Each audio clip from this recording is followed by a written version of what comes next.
There is nothing that beats the pain of heartbreak. And God knows we've all been there before. When we feel heartbreak, most of us, we can't eat, we can't focus on anything else, and we feel this quenching tightness inside. My hope is that this video will help you to move through any pain you might be feeling and to understand what a soulmate is and why you chose the partner or partners in the past that you have. The good news is that if he's really your soulmate, then most likely it's going to work out in the end. There's nothing like an intimate relationship to shine the light upon the parts of ourselves that we dislike or that we want to heal a little bit more. Let's just say, hypothetically, you spend time with a partner who leaves you feeling defeated or small or like your voice doesn't matter. Although for a period of time, your self-worth might be shattered, this can also provide the catalyst to help you to strengthen and grow these parts of yourselves. So what exactly is a soulmate? After doing lots of work with past lives, I've discovered that the person who you are in partnership with in this life is also the same person you've been through many, many, many lifetimes with. That's why we often have a feeling of familiarity when we do meet somebody. It's like our souls have been together for so long, they just really know each other. Oftentimes, these people, however, play different roles in our past lives. Perhaps your lover in this life was a father in a past life, or your beloved dog, or it could have been a child. All the relationships you've had in this life, which are short-lived, most likely also played a very small role in your past lives as well. I like to think of it like a movie. Think of the last movie you saw, and of course there's main characters that really stood out, and there's extras and minor characters. This is sort of how your life works. Now, not all of the characters in a past life are currently playing a role in this life. And not all of the characters in a past life will be a part of this life. Some characters will skip a lifetime, and you'll meet them in the next. Or perhaps you haven't met all the characters of your current lifetime movie yet. Chris Griscom, who is foremost in past life regression work, states that, and I'm quoting from her book, there are 5,000 souls on the planet that carry the vibration of that which could be considered a soulmate. It's important for you to decipher the vibration rather than the infatuation or the projection that you are placing onto that person. Much of this projection has to do with the longing of what they have and that we want. Sometimes their physical appearance may trigger memories of bodies which we carried in the past, or maybe even bodies or cultures which we feared. Most people seek qualities in a soulmate for whom can help us to reach a better expression of ourselves. Because of our profound emotional and physical response to them, we ignore the indications that would show us their purpose as teachers in our lives. All relationships are solely for one purpose, and that is to evolve ourselves. There's no one who could propel us into a greater growth and evolution, a greater understanding of thyself better than a close, intimate relationship. You know, when we get through the infatuation, through the honeymoon period, we're bound to realize that this person triggers us. In fact, your soulmate is probably one of the people who triggers you more than other people you've dated. They know just how to push those right buttons.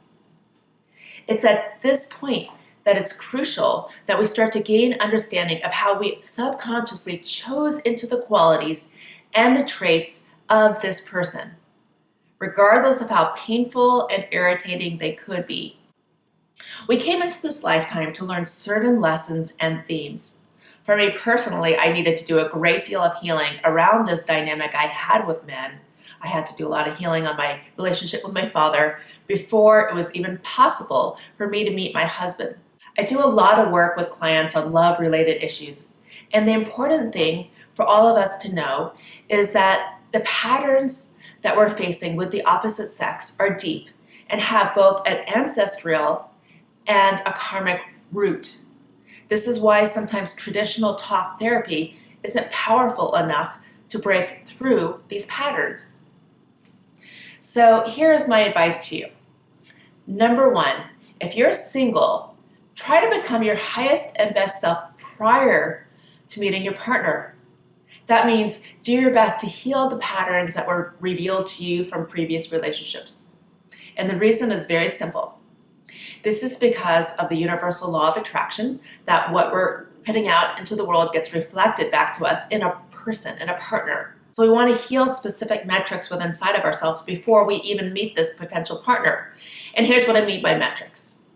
For example, maybe you have more of a secure attachment style that has you needing more reassurance from another person for you to feel okay.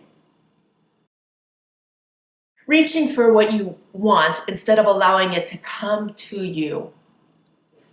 If you feel like you don't matter and hence are unable to receive the full attention and love from a partner, this will down the road result in you attracting unavailable or less available partners. Perhaps they work all day, or for whatever reason, they're just not able to see you deeply and fully, and this is because you're unable to receive it. Tip number 2. Figure out which of your needs are unmet, particularly your unmet needs from childhood. For instance, being seen or heard. Some aspects of love or nurturing may have been withheld from you in childhood. Figure out what this aspect is and see how you could fulfill it on your own. We all have unmet needs which stem from childhood. No one is void of this. Tip number 3, you will always be attracted to a partner because of how they fulfill these unmet needs and how they make you feel. However, zoom out from this perspective and ask yourself, will I still be okay inside even when he's unavailable to provide that need? Okay, tip number 4, and this is particularly for you who are in the midst of feeling heartbreak.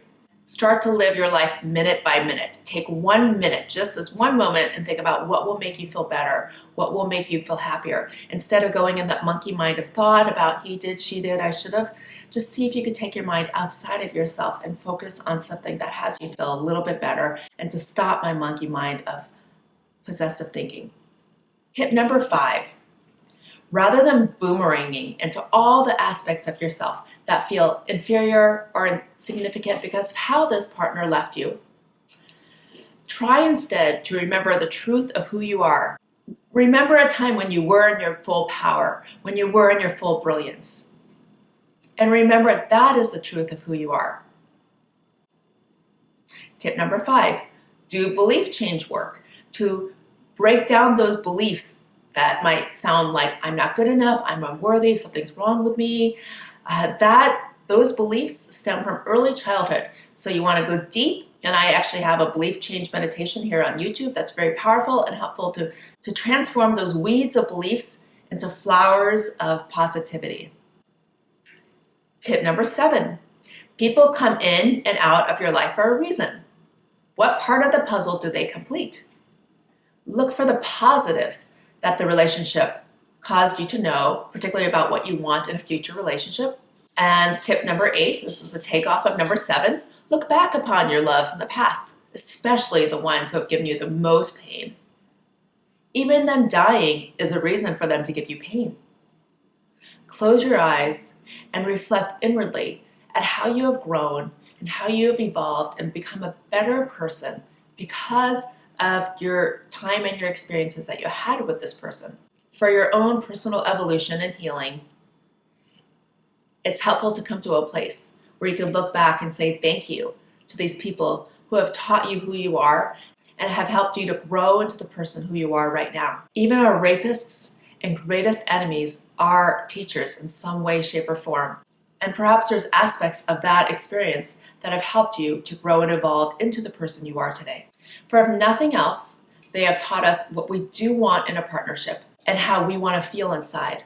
Ask yourself, what might have been the reason for them showing up as a character in the movie of your life? If it's helpful, you could even make a list of what you didn't like about a particular relationship you had, so then you can get more clear about what it is that you do want.